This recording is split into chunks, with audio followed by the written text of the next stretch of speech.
Assalamualaikum warahmatullahi wabarakatuh. Alhamdulillahi wassalatu wassalamu ala Rasulillah wa ala alihi wa sahbihi wa mawala amma ba'du. Setinggi puji dan sedalam syukur, marilah kita senantiasa bersyukur atas nikmat Allah Subhanahu wa taala dengan melafazkan alhamdulillahi rabbil alamin. Kemudian salawat dan salam marilah kita sanjung tinggikan kepada Sayyidina wa Maulana Muhammad sallallahu alaihi wasallam dengan melafazkan Allahumma salli ala Sayyidina Muhammad wa ala ali Sayyidina Muhammad. Hadirin wal hadirat, jemaah yang dirahmati Allah Subhanahu wa taala. Dalam kesempatan kali ini saya ingin menyampaikan bahwasanya ada 4 golongan yang dirindukan oleh surga.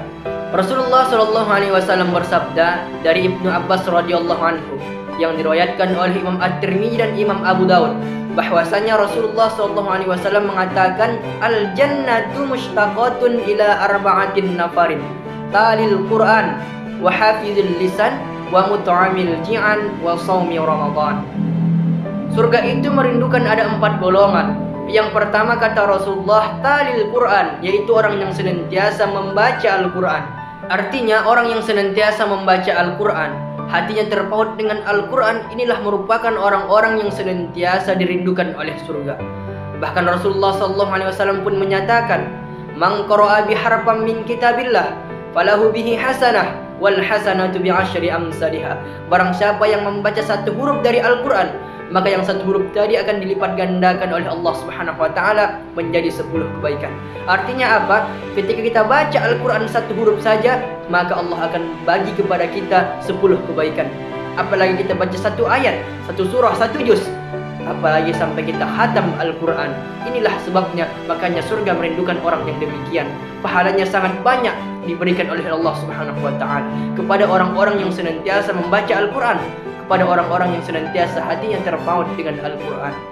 Bahkan Utsman bin Affan mengatakan, "Lau tarahat qulubana lamma sabi'at minal Quran." Orang yang hatinya lurus, orang yang hatinya bersih tidak akan pernah puas-puas untuk membaca Al-Quran.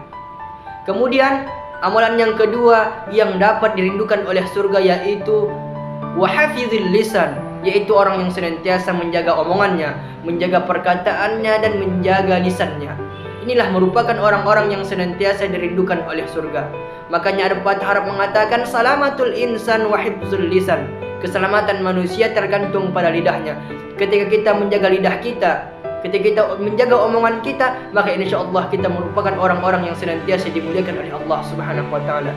Bahkan Rasulullah sallallahu alaihi wasallam pun mengingatkan kepada kita, "Man kana yu'minu billahi wal yaumil akhir." Siapa yang beriman kepada Allah dan hari kiamat kelak, falyakul khairan aw liyasmut, maka hendaklah ia mengatakan yang baik-baik. Ketika tidak mampu mengatakan yang baik, maka hendaklah ia diam.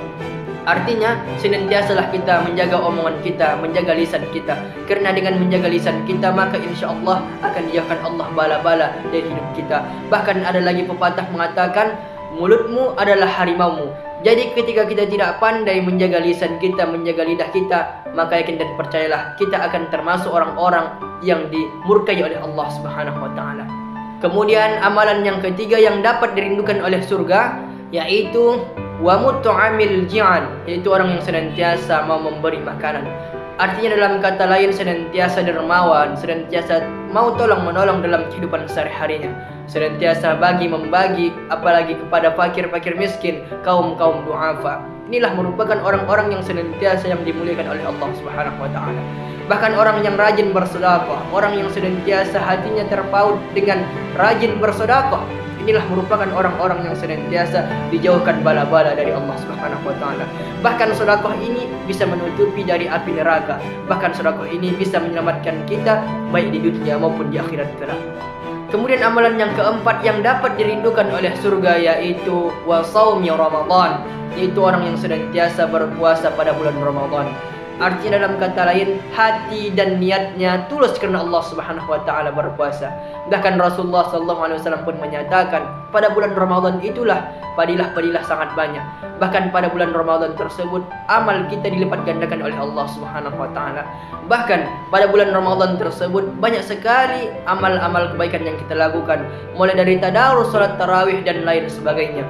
Inilah merupakan orang-orang yang senantiasa dirindukan oleh surga, yaitu ada 4 golongan yang dirindukan oleh surga tersebut. Yang pertama, talil Quran, orang yang membaca Al-Quran, senantiasa hatinya terpaut dengan Al-Quran. Kemudian yang kedua, wahafizul lisan, orang yang menjaga lisannya, menjaga omongannya, menjaga perkataannya.